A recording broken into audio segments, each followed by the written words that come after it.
everyone, welcome back to my channel, or welcome if you're new. If you are, hi, my name's Hermione, and today I'm going to be sharing a video all about the back end of my garden, which I've completely transformed over the last week. If you saw one of my recent videos about transforming my patio, I had so much fun doing that as soon as I'd finished with that, I moved straight to the back end of the garden that was looking a little bit rough, and I started tackling that area. As with all of these projects, I feel like it starts off looking like a rubbish tip, but then it looks a little bit better by the end of it. Before I show you what it looked like at the beginning, I want to let you know that today's video is sponsored by StayKeen.com. Keen is a great way to keep all of your interests together and make collections based on certain projects you might be doing. I'm using it for home decor projects, and I've got a couple of collections. I want to do my laundry room at some point, and I was using it for the garden. So it's a really easy way to find what you're looking for much easier online and to share it with your friends. And it also recommends things to you based on what you've been saving, which is really helpful. So I've collected everything that helped me with the back of my garden using Keen. I will link it below if you want to go and check it out. I hope it helps you too.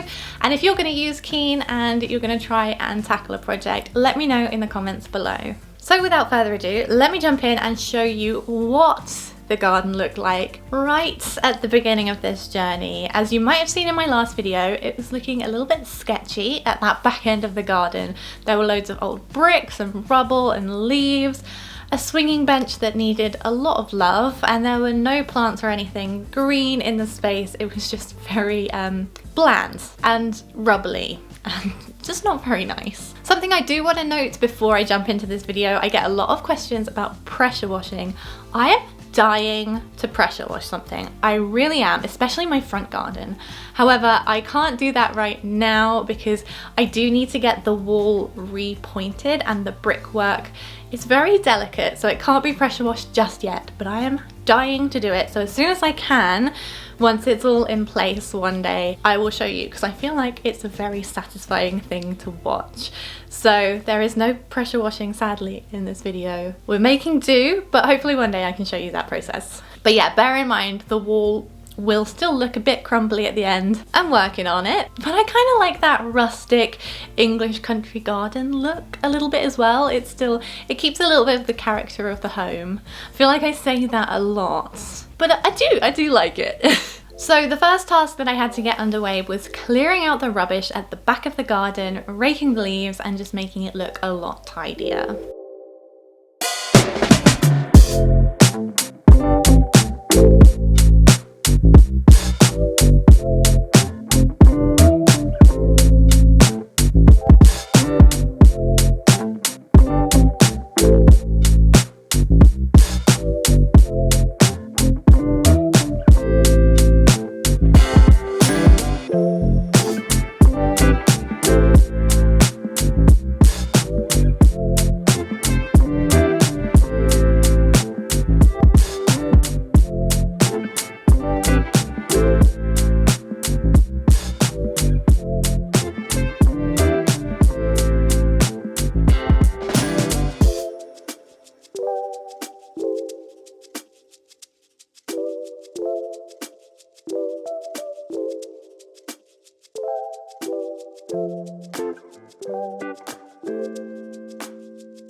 So what I'm doing at the moment is clearing all of these old bricks.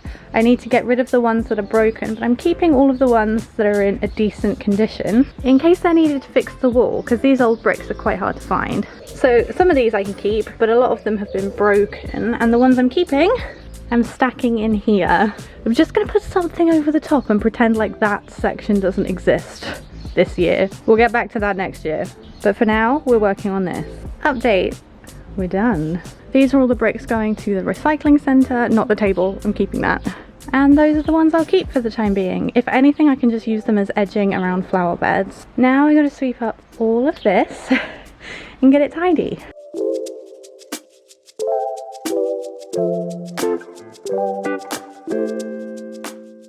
Once that whole area was cleared, I don't know if you can tell in the footage, but in person, it made the garden look almost twice as big, even though it was just a few piles of bricks and leaves. The whole space just felt so much wider and more spacious after I tidied it up, which was really quite a nice surprise. But with that being done, now it was time to actually tackle the concrete slab and do something with it. This is what the concrete slab looked like, and I have been told a few times before that this could be a bunker by a few people who've seen it in person.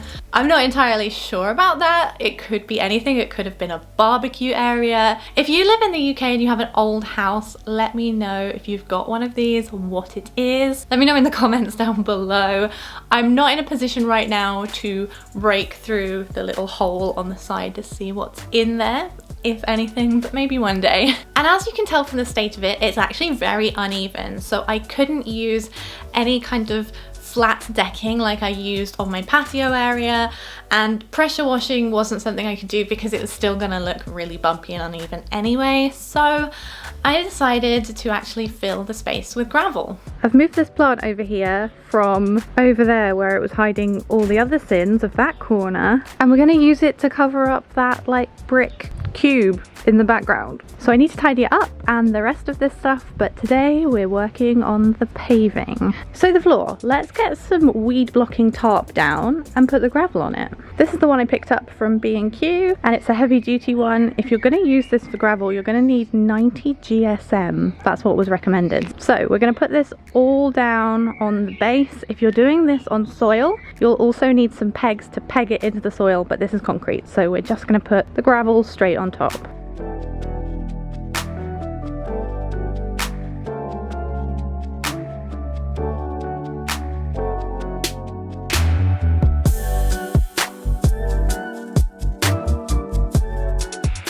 Once the tarp was down, I started adding bags of gravel. I used 8 in total and I had to get a new delivery, so they're a bit mix and match because I ran out halfway through. And as you can see here, I'm picking little bits of leaves and twigs out of this bag's worth because I dropped the bag on the floor and it split, so I had to pick it all up and wheelbarrow it over. Anyway, this is how it turned out. Once that was done, the space was starting to look a lot more transformed, and it was time to turn my hand to a few DIY projects. One of the things I was dying to do was get my hands on this table that was actually in the back of the garden when I bought the house, and it was looking a little bit shabby. Also, I had a few pots lying around that needed a bit of a fix up as well, so here's what I did. This iron table was very old and delicate, so I hand sanded this using some fine grit sandpaper just to get rid of any flaky bits of paint and any little bits of moss or anything that was stuck in there. I did take quite a while to do this as well as I could, and then I hosed it down with the hose. Once it was dry, I used a coat of primer. I only had enough primer for one coat, but that was more than enough. I let that dry in the sunshine, and then I went in with a hammered metal by Rust-Oleum in a black colour to match how it used to look, probably in its heyday. And then I was able to put it in place and decorate with plants and things, which you'll see later. This is what it looked like. And I also did the same thing on this planter that I had lying around. It was really old, the bottom had fallen out, so I gave it a quick clean, and I didn't have any primer left, so I just decided to coat it with the spray paint. Don't mind the water droplets, I was watering the plants. And then I also did a little bit of gardening and pruning, getting rid of some of the old leaves in this palm just to tidy it up a bit. With those projects out of the way, it was time to move on to the next one, which I really didn't want to do because this thing was covered in spiders, but the swing bench needed a bit of TLC. The whole frame was in perfect condition, it just needed to be put back together, and I needed to make a new cushion cover for the cushions. So I tackled this over the course of a few days, and here's how it progressed.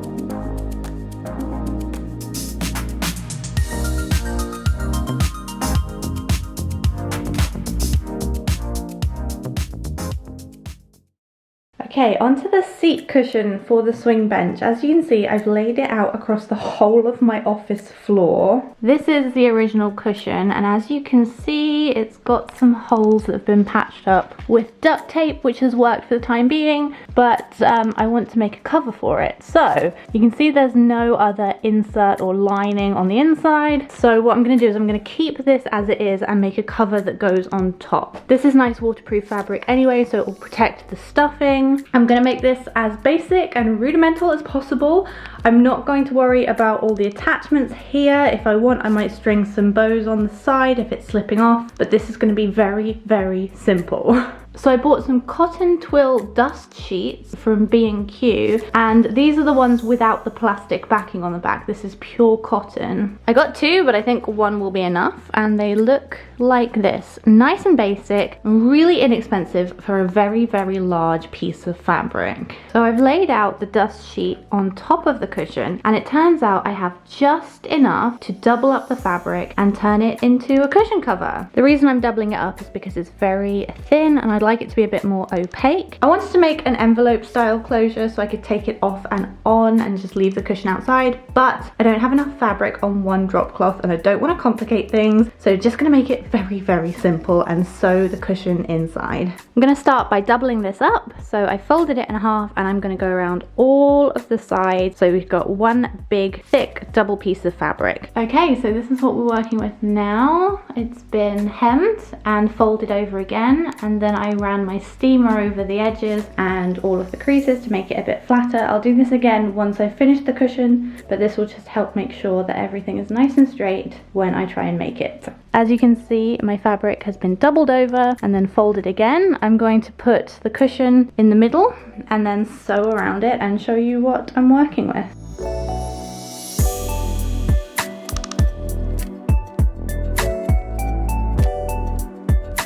Okay, so I've pinned down the fabric on two of the sides, here and here, and I'm going to run it through the sewing machine and keep that open, turn it inside out, and then put the cushion back and sew it by hand. Let's put this in the machine.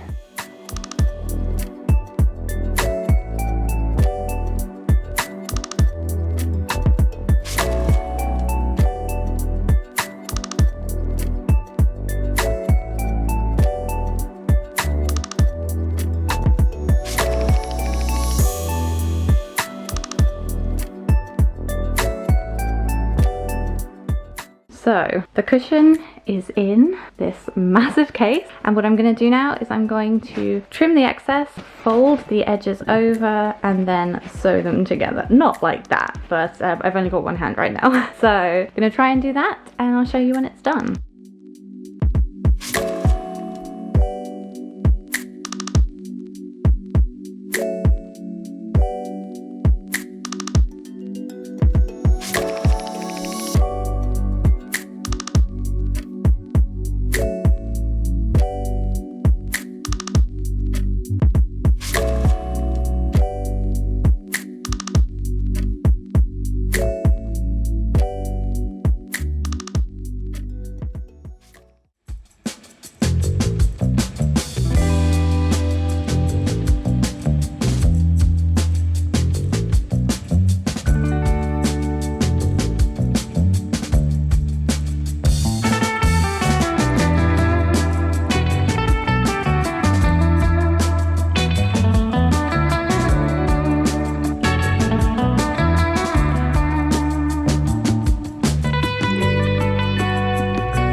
So that's it. All of the styling is done. Do you want to see how it turned out? I know I want to show you, so I'm gonna do it anyway. This is how the space turned out, and I am so pleased with it. It's really nice to have a little space at the end of the garden that's very private, and I can sit and swing on this bench and read a book, believe it or not, I've used it for the last 3 days in a row, and I've sat outside playing Animal Crossing, reading my book, and occasionally drinking a glass of white wine. I'm not gonna lie. I'm really glad that I tackled this. There are still a few areas in my back garden that do need a little bit of love, but this was one of the bigger ones, and it's really nice to have an outdoor space that I can enjoy during the summer. With all of that being said, thanks so much for watching. Happy gardening, and I'll see you next time. Bye!